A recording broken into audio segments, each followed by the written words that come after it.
All right, and we are back for the next installment of this. This is Top 10 Hackers. Only in this case, it's the top 5 hackers. Yes, now we get to the top 5 hackers. And let's go. All right, and we are back for the next installment of this.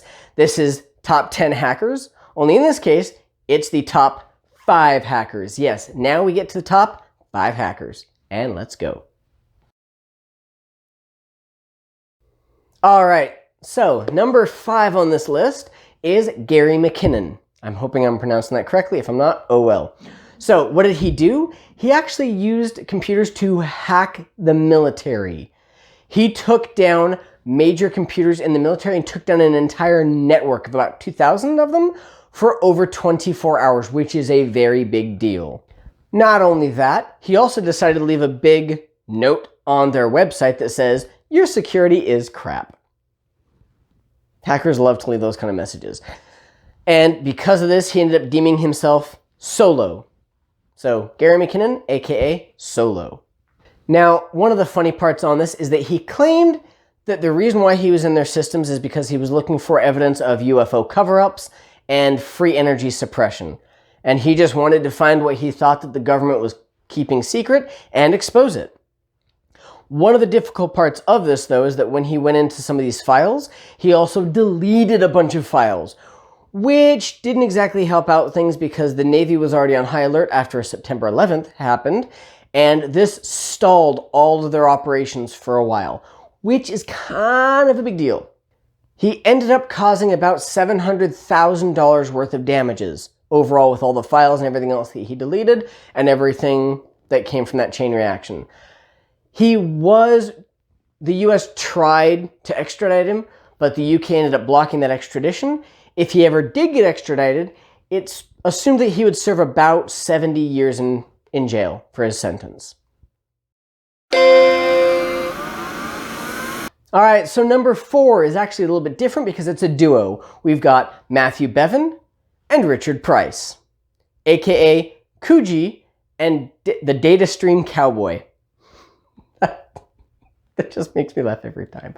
All right, so these two actually broke into a couple different places, such as Griffiths Air Force Base, the Defense Information System Agency, and the Korean Atomic Research Institute, which is kind of a problem. Because Bevan claims he was just looking for proof of UFOs, kind of like McKinnon. However, the big problem was the fact that they took a whole bunch of information from the Korean Atomic Research Institute and dumped it onto the American military systems, which nearly started World War III according to the government. So kind of a big deal. And the biggest reason why these two are higher up on the list is because they proved that even military networks are not safe. All right, for number 3, we have got Albert Gonzalez, also known as Soup Nazi. No soup for you. He was also deemed the pack leader of the troubled computer kids. One of Albert Gonzalez's big achievements was that he was apparently one of the best hackers and moderators on one of the websites that he helped run called shadowcrew.com. At 22 years old, he was also arrested for stealing millions of debit and credit card information from people in New York. What I love most about the fact that he got in trouble for that was then he became a paid informant, but the people he was informing on were the people from shadowcrew.com that he was in charge of. Plus, the entire time that he was being a paid informant to avoid jail time, he was still hacking. That's triple dipping. He's hacking, he's informing on his crew, and he's still getting paid for it. That's just too much, man. Along with a group of some of the people that he was with, he ended up stealing 180 million payment information from people from Office Max, Dave & Buster's, and Boston Market. That's a lot.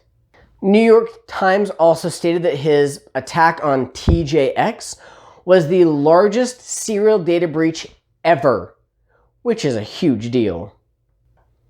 On this one, apparently for this, he used a lot of SQL or SQL injections, which is basically going through the programming on the websites and such to create backdoors into the websites to be able to sneak out whatever information he wanted. He is currently serving in jail, and his sentence will be up in about 2025, so in a few years. All right, now number two. Number two on our list is Adrian Lammo.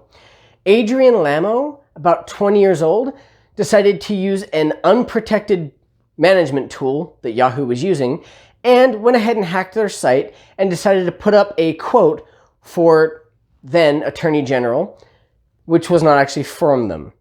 What the purpose of that was, not really exactly sure. The hard part, though, is that he tended to do this. He would go onto websites or people's accounts, he would make a whole mess of things, but it was kind of a gray hat situation. Even though he was doing it maliciously, he would then go and tell the victim or the press and say, hey, this is where the people's security is bad. They need to fix it. And then he would go and tell the victim, hey, I can help you clean this up. Let's go and do this together, but you've got to be better with your security. So it's gray hat. It's not good necessarily, but he was at least helping clean up some of his messes. However, at one point, apparently he had hacked into a site, put himself as a reputable expert, and then went around profiling some of the people, which is not okay. It's also really creepy sounding. However, he did get the nickname the Homeless Hacker because he tended to wander the streets with just a backpack, not much else while he was hacking, and apparently he never had a fixed address, so he was technically homeless. It was discovered later on that he got diagnosed with a form of Asperger's, which a lot of people claim is the reason why he was so good with computers, because that was his niche with his Asperger's syndrome.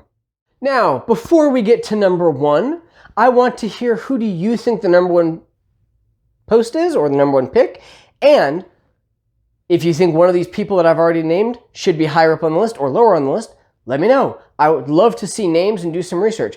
I love researching hackers and finding out what they've done because it's always interesting to me. I love hearing how they did it, why they did it, and what they did. It's always good times. But now for number one. If you haven't guessed it yet, the number one hacker on this list is going to be Kevin Mitnick.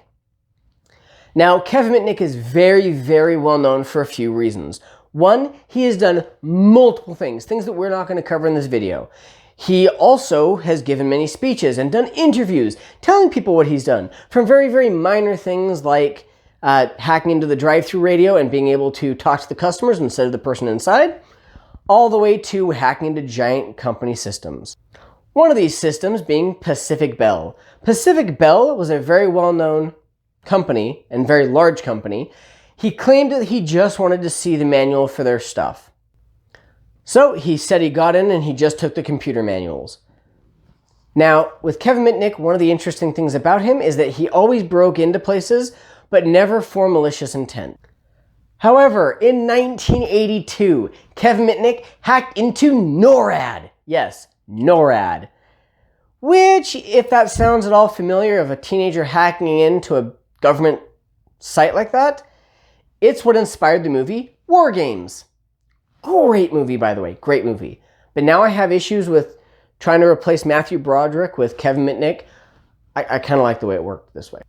In '89, he hacked into Digital Equipment Corporation, which at the time was the leader in the technology, and he just wanted to see their information, their manuals, and their stuff. He was later convicted and sent to prison for all of these things. However, it is said that he did not get as harsh a sentence as normal because, once again, he never exploited what he did. He never went into a system and sold anything. He never did anything malicious. He always claimed he just wanted to gain information. So the judge was very likely more lenient than somebody who would have sold information and made millions of dollars on it. However, I also find it funny because just like almost every hacker on these lists, he was released conditionally, and while he was released, he ended up hacking Pacific Bell's phone system, or their answering system. Now, it is kind of a legend out there that he once got full access to Pacific Bell's system. Whether or not that's true, we may never know, but it is fun to think about. While this was being looked into, when they went to go and arrest him for it, he decided to just go off running. So he fled and went underground for a period of time for that one, for about 2 years. Now, this is one of those hackers who went from black hat, well, or gray hat almost, to kind of white hat. So yes, he is out of jail. He is actually running his own, as far as I can tell, successful company. He is a penetration tester or pen tester for large companies. Companies will come to him and ask, hey, can you check out our system? Can you check out our security? Or see if you can even get in our building.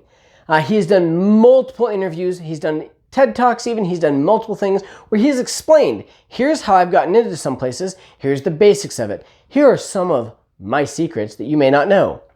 He has gone through and explained how he uses social engineering to help him get into buildings, help him get into systems, things like that. And it's very interesting to listen to. However, even though he now sounds like a good guy, there's part of his company that may lead you to believe he's not all as white hat as you would hope he would be. Kevin Mitnick, with his company, opened up very silently, according to him, a branch called Kevin Mitnick's zero-day exploits. So with this, zero-day exploits, as we've talked about, are exploits to software or systems that might be known, but they're unknown to the company, to the developers, whatever it may be, who created the software or who have the company, have the building. They don't know about those security issues yet. But somebody might know about them, they just haven't used them yet. So a zero-day exploit can be very, very good information, either for the hacker to know because they're going to get into something that the owner has no idea about yet, or the owner might really want to know.